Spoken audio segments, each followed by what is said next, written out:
गगन मंडल से उतरे सदगुरु सत्य कबीर, जलज माही पोढ़न कियो सब पीरन के पीर।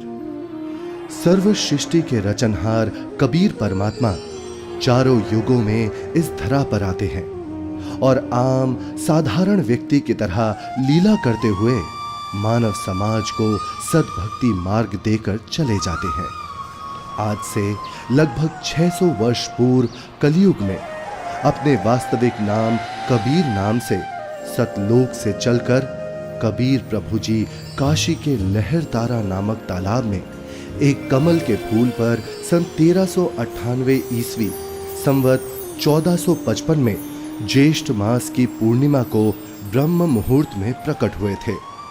उन्हें नीमा और नीरू नाम के जुलाहा दंपत्ति ने पाला था। बात 1403 ईस्वी की है, जब कबीर प्रभु जी 5 वर्ष के थे। बालक रूप परमेश्वर कबीर साहिब जी ने 5 वर्ष की आयु से ही अपने अद्वितीय आध्यात्मिक ज्ञान में उस समय के सुप्रसिद्ध विद्वानों, ब्राह्मणों, काजी और मौलवियों के छक्के छुड़ाना शुरू कर दिया था। उन्हीं में से एक लीला है परमेश्वर कबीर जी द्वारा 104 वर्षीय काशी के सुप्रसिद्ध ब्राह्मण स्वामी रामानंद जी को गुरु धारण करने और उनको अपने अनमोल सत्य ज्ञान का उपदेश प्रदान करने की। रामानंद स्वामी जी रोज ब्रह्म मुहूर्त में गंगा घाट पर नहाने जाते थे। एक दिन ऐसे ही जब वो नहाने गए, जैसे ही स्वामी रामानंद चलकर नदी के किनारे सीढ़ियों से उतरने लगे, स्वामी रामानंद जी के पैर के खड़ाऊ कबीर प्रभु के सर पर लगते हैं। बालक कबीर जोर जोर से रोने लगे। रामानंद जी के चेहरे के भाव बदलकर चिंता वाले हो गए। वो नीचे की तरफ झुके। जैसे ही रामानंद जी झुकते हैं, उनकी गले की कंठी, जो कि एक तुलसी के मनके की होती है, पौड़ी पर बैठे कबीर जी के गले में डल जाती है और स्वामी रामानंद जी रोते हुए बालक रूप में परमेश्वर के सर पर हाथ सहलाते हुए बोलते हैं, ये क्या अनर्थ कर दिया मैंने।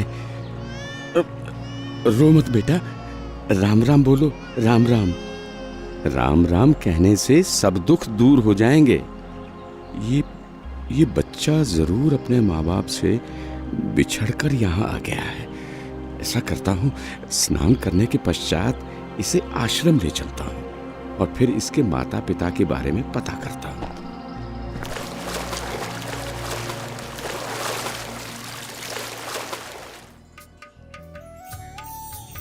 स्वामी रामानंद जी वैष्णव धर्म का प्रचार प्रसार भी खूब किया करते थे, जिसके लिए उन्होंने 1400 ऋषि शिष्य भी प्रचारक रूप में बना रखे थे। स्वामी जी के उन्हीं शिष्यों में से एक थे ऋषि विवेकानंद जी, जो कि बहुत ही अच्छे प्रवचनकर्ता रूप में प्रसिद्ध थे, जिनको स्वामी जी द्वारा काशी शहर के एक क्षेत्र का उपदेशक भी नियुक्त किया हुआ था। प्रतिदिन की तरह ही एक दिन जब ऋषि विवेकानंद जी शाम के समय विष्णु पुराण से कथा सुना रहे थे।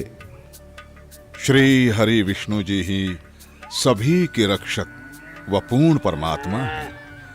उन्होंने ही राम जी और कृष्ण जी के रूप में जन्म लिया है। वास्तव में भगवान विष्णु ही अजन्मे हैं, अविनाशी हैं। श्री हरि विष्णु भगवान की जय। श्री हरि विष्णु भगवान की जय। श्री हरि विष्णु भगवान की जय। वेद पढ़े पर भेद न जाने, बाँचे पुराण 18। पत्थर की पूजा करे, भूले सृजनहारा।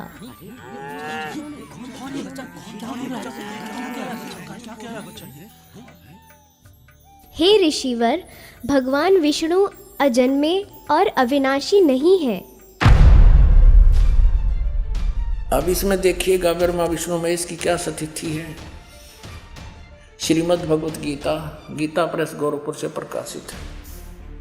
संपादक हनुमान प्रसाद पोदार, चिमनलाल गोस्वामी। प्रकाशक एवं मुद्रक हैं गीता प्रेस गोरखपुर, गोविंद भवन कार्यालय कोलकाता का संस्थान। अध्याय 4 चल रहा है, 123 पृष्ठ पे।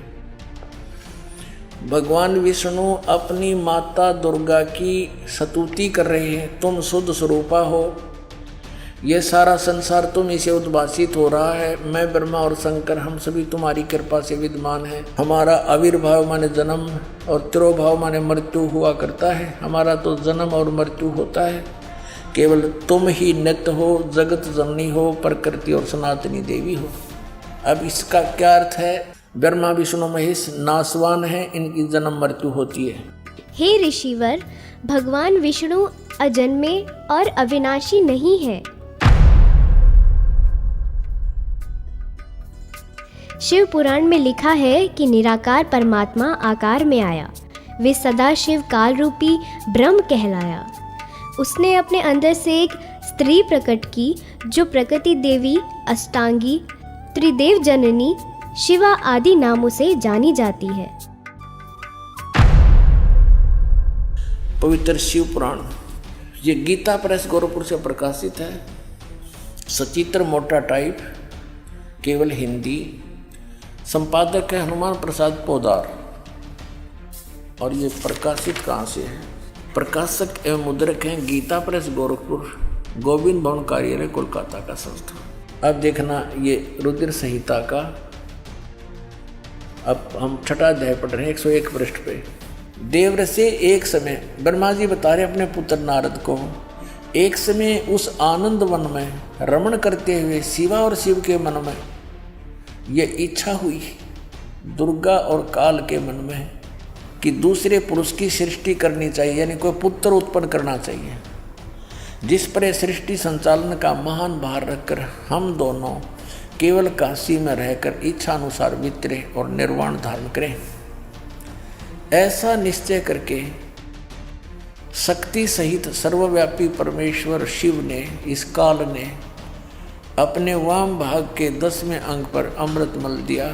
फिर तो वहाँ से एक पुरुष प्रकट हुआ, यानी इन्होंने पति पत्नी व्यवहार किया, काल और दुर्गा ने, और वहाँ से एक पुत्र की उत्पत्ति हुई। देखिएगा 102 पृष्ठ में, 102 पृष्ठ में शिव ने कहा, वो बालक उत्पन्न हुआ, उसके कहा कि वत्स, काल ने कहा बेटा, व्यापक होने के कारण तुम्हारा विष्णु नाम विख्यात हुआ।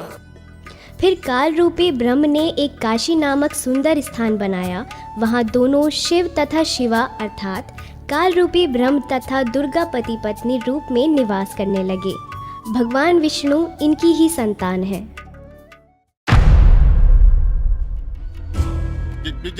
ये सब झूठ बोल रहा है। और ये सब छोड़, तू ये बता तू कौन है, किस जाति का है, गुरु कौन है तेरा? ये तो जुलाहा है, नीमा नीरू का पुत्र है। हे ब्राह्मण, मेरे गुरु भी वही है जो आपके गुरु हैं। अच्छा, तुझे पता भी है मेरे गुरुदेव कौन है? मेरे गुरुदेव स्वामी श्री श्री 1008 स्वामी रामानंद जी महाराज हैं। जी पंडित जी, मेरे गुरुजी भी स्वामी रामानंद जी ही हैं। झूठ, सरासर झूठ। देखो भाइयों, ये जुलाहा सरेआम झूठ बोल रहा है। मेरे गुरुजी तेरे जैसे अछूत के दर्शन भी नहीं करते। शिष्य बनाना तो बहुत दूर की बात है। कल सुबह तुझे गुरुजी के समक्ष पेश करूंगा। दूध का दूध, पानी का पानी हो जाएगा। गुरुदेव तुम्हें स्वयं दंड देंगे। मेरे गुरु का नाम मिट्टी में मिलाता है। तुम भी आना भाइयों, देखना अपनी आंखों से। इस कबीर जुलाहे का झूठ कल सबके सामने आ जाएगा। हाँ, हम सब आएंगे, हम सब आएंगे, हम सब आएंगे।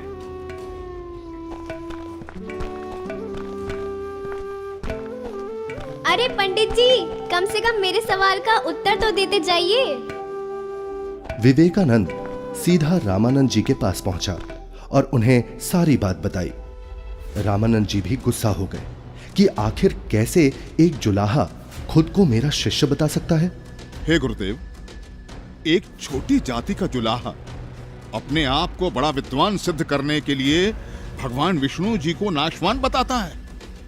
क्या नाम है उसका? गुरुदेव, उसका नाम कबीर है। कबीर? हाँ गुरुदेव, कबीर। हे गुरुदेव, उसने तो हम ब्राह्मणों का घर से निकलना भी दूभर कर दिया है। हमें महाशर्मिंदा होना पड़ रहा है। आज उसने भरी सभा में कहा कि पंडित स्वामी रामानंद जी मेरे गुरुजी हैं, मैंने उनसे दीक्षा ले रखी है। झूठा है वो, सरासर कपटी है वो जुलाहा। वो कैसे मुझे अपना गुरु बताता है? उसको कल लेकर आओ मेरे सामने, और उन सभी को भी बुला लेना जिनके सामने उस तुच्छ जुलाहे ने तेरी बेइज्जती की है। कल सभी के समक्ष उसके झूठ का पर्दाफाश करूंगा।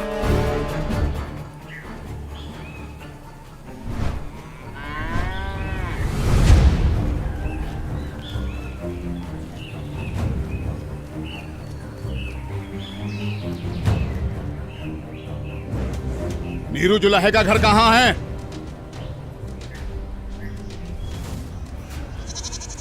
नीरू, नीरू सुनो, नीरू, नीरू।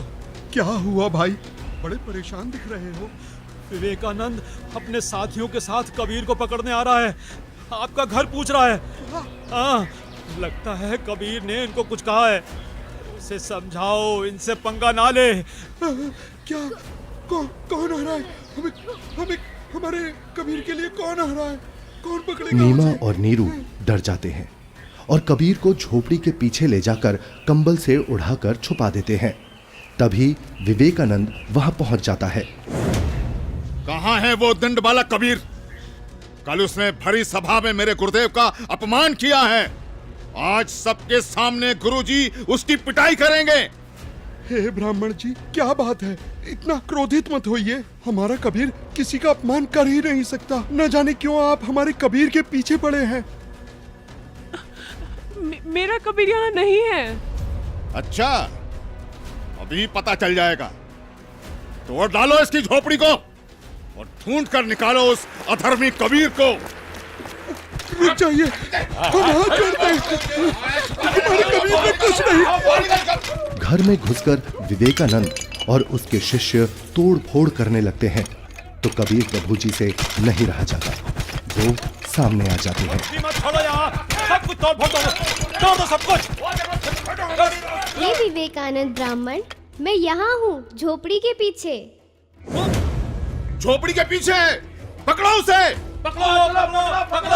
विवेकानंद उन्हें बंदी बना लेता है। फिर जब नीमा और नीरू कबीर प्रभु को बचाने की कोशिश करते हैं तो विवेकानंद उन्हें धक्का मारता है और हिंसा करते हुए कबीर प्रभु को रामानंद जी के पास ले जाता है। विवेकानंद और साथ आए शिष्य बालक को छुड़ाने के लिए बीच में आए नीरू और नीमा के ऊपर भी हाथ उठाते हैं।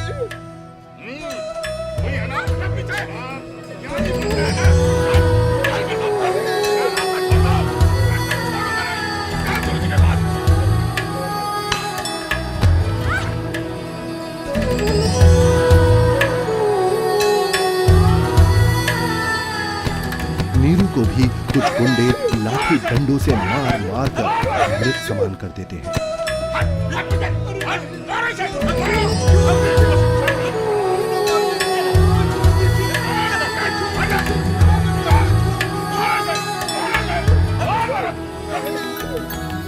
साच कहू जग मार ही, या झूठ कही ना जाई हो।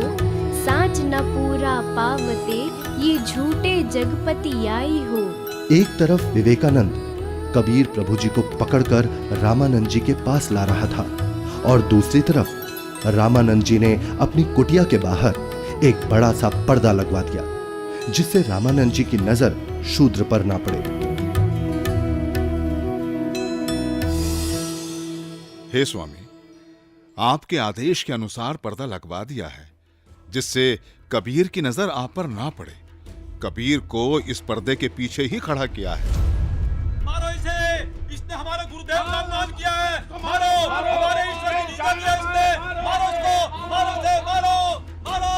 शांत शांत शांत। आप सभी शांत रहें। गुरुजी खुद ही इस अधर्मी को सजा देंगे।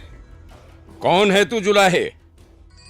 मैं सतलोक का निवासी हूँ, अजन्मा अविनाशी हूँ, पूर्ण ब्रह्म परमेश्वर हूँ। मेरा नाम कबीर देव है। ये सृष्टि मुझ पर ही आश्रित है। तू हाड़ मांस का बना मुसलमान के टुकड़ों पर पलने वाला नीच जुलाहा जाति का बालक है। तू खुद को परमात्मा कहता है। सत्य यही है कि मैं ही सर्वशक्तिमान परमेश्वर हूँ और आप ही मेरे गुरुजी हैं। आप मुझे अपशब्द कह रहे हैं तो भी मुझे आनंद आ रहा है गुरुदेव। तू ऐसे नहीं मानेगा ना जुलाहे। तू थोड़ी देर प्रतीक्षा कर, मैं पहले पूजा कर लेता हूँ, फिर तुझे देखूंगा।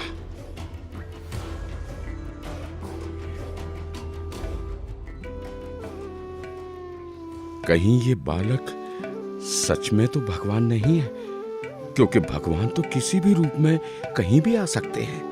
कहीं मुझसे कोई गलती ना हो जाए। अपनी पूजा साधना के बाद सोच समझ के बात करूंगा। 104 वर्ष के रामानंद, जो कि सालों से ध्यान कर रहे थे, वो ध्यान करते हुए ही ध्यान में ही भगवान की काल्पनिक छवि बनाते और उनकी पूजा करते। लेकिन उस दिन ध्यान में कुछ अलग हुआ। स्वामी जी कल्पना में खड़े होते हैं और श्रद्धा से नंगे पैरों जाकर गंगा से जल लेकर आए और ठाकुर जी के वस्त्र उतारे, फिर स्नान करवाया तथा नए वस्त्र पहना दिए, तिलक लगाया और भगवान के सर पर मुकुट रख दिया। तब पास में रखी कंठी पर ध्यान गया और कल्पना में ही बोले, हे भगवान, आज तो कंठी डालना ही भूल गया। फिर कंठी उठाकर मुकुट के ऊपर से डालने लगे, लेकिन माला मुकुट में फंस गई। अब स्वामी जी चिंतित हो गए और कल्पना में ही सोच रहे हैं, हे भगवान, आज ये आपके दास के साथ क्या बनी? यदि कंठी नहीं डाली तो पूजा अधूरी रह जाएगी, और अब यदि मुकुट उतार दिया तो पूजा खंडित हो जाएगी। आज से पहले ऐसी गलती कभी नहीं बनी थी। हे प्रभु, आज क्या गलती बन गई मुझ पापी से? आज का तो मेरा सारा दिन ही व्यर्थ गया। जब स्वामी जी मन ही मन में व्याकुल हो रहे थे और अपने आप को कोस रहे थे, तब परमेश्वर कबीर साहिब जी पर्दे के पीछे से बोले, हे स्वामी जी, चिंता मत कीजिए, इस माला की गांठ खोल दीजिए और फिर ठाकुर जी के गले में डालकर इस माला को बांध दीजिए, फिर आपको मुकुट उतारना नहीं पड़ेगा। स्वामी रामानंद जी ने जब कबीर साहिब जी की पर्दे के पीछे से आवाज सुनी तो उन्हें एकदम झटका सा लगा। वो एकदम आंखें खोलकर चौंक जाते हैं और मन ही मन विचार करते हैं कि हे भगवान, ये क्या? यहाँ ना तो कोई मूर्ति है और ना कोई माला। मैं तो काल्पनिक पूजा कर रहा था और मेरे मन में चल रही इस काल्पनिक क्रिया को इस बालक ने कैसे जान लिया? ये कोई साधारण बालक नहीं हो सकता। मेरे इस भजन क्रिया को तो केवल भगवान ही जान सकता है। ये तो साक्षात भगवान है। आपने तो मेरे मन की बात बता दी। आप तो स्वयं भगवान आए हो। आप कोई साधारण बालक नहीं हो। हाँ, आप कोई साधारण बालक नहीं हो। फिर स्वामी जी को महसूस हुआ कि बालक कबीर के शरीर में कहीं हड्डियां तो महसूस हो ही नहीं रही। तभी वो बालक कबीर को सीने से हटाकर उनके हाथ पैर यानी शरीर को दबा दबा कर देखने लगे। हे भगवान, आपका शरीर तो बहुत कोमल है, जैसे रुई हो। आपके शरीर की तुलना में मेरा तो पत्थर जैसा शरीर है।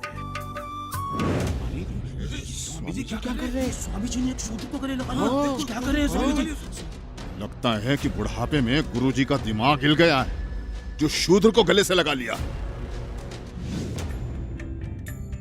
हे भगवान, अगर आपकी आज्ञा हो तो मेरी कुछ शंका है। कैसी शंका गुरुदेव?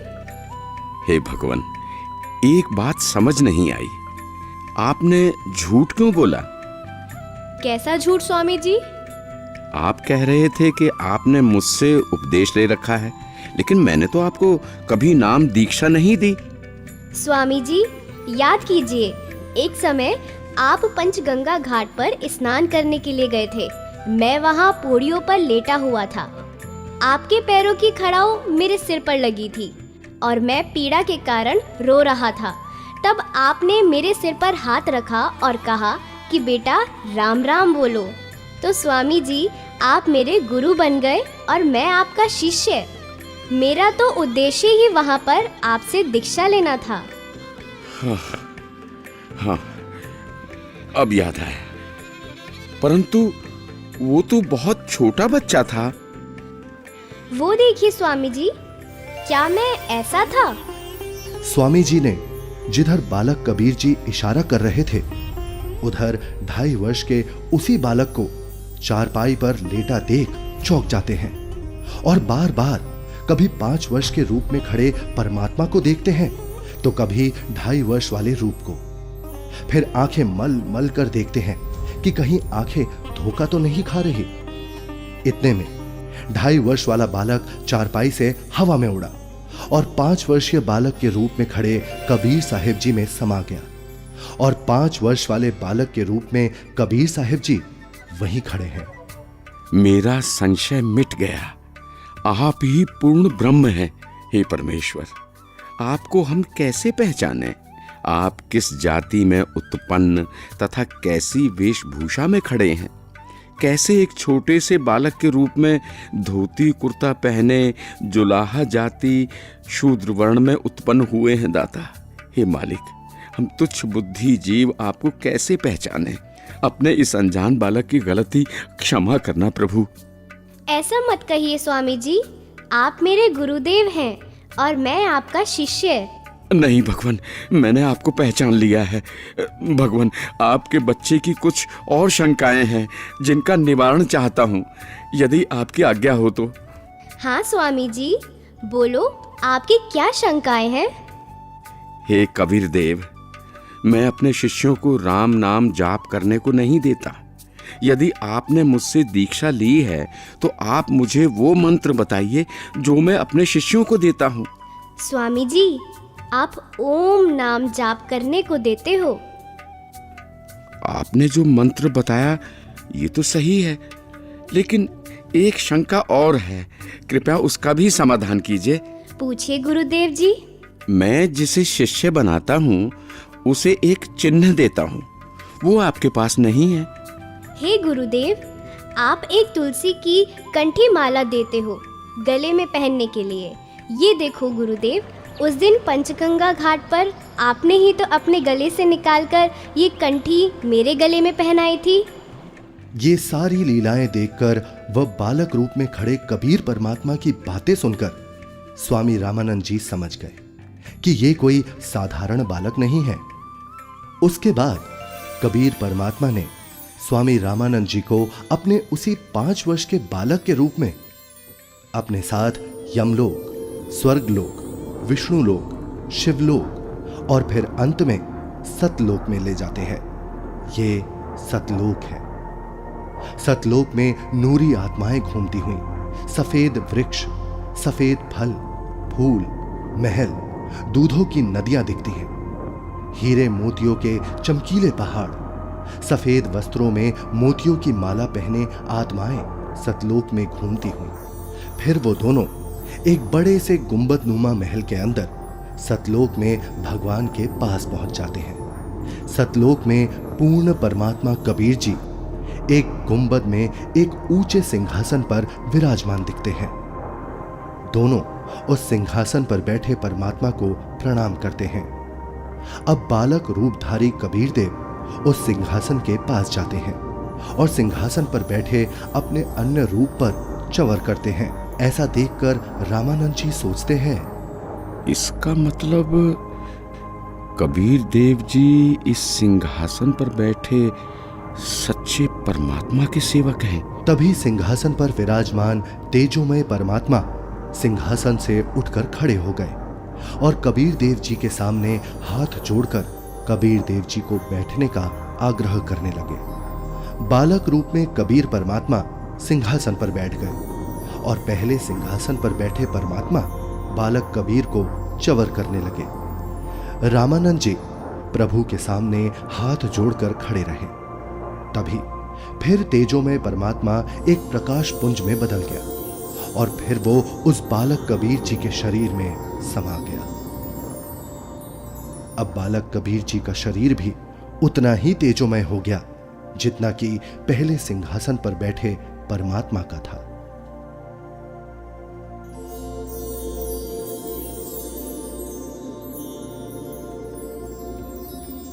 बोलत रामानंद जी सुनो कबीर करतारे, गरीबदास सब रूप में तू ही बोलनहार।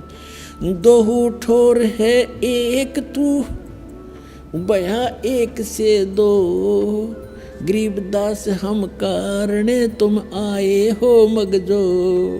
तुम साहेब तुम संत हो और तुम सतगुरु तुम हंस, गरीबदास तुम रूप बिना और न दूजा अंश।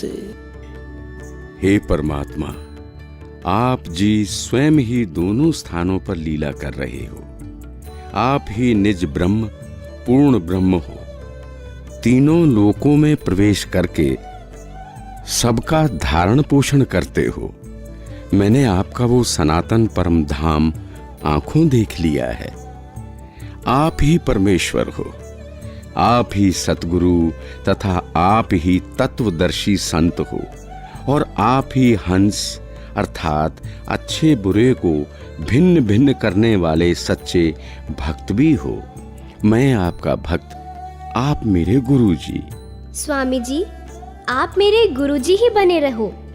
मैं आपका शिष्य हूँ।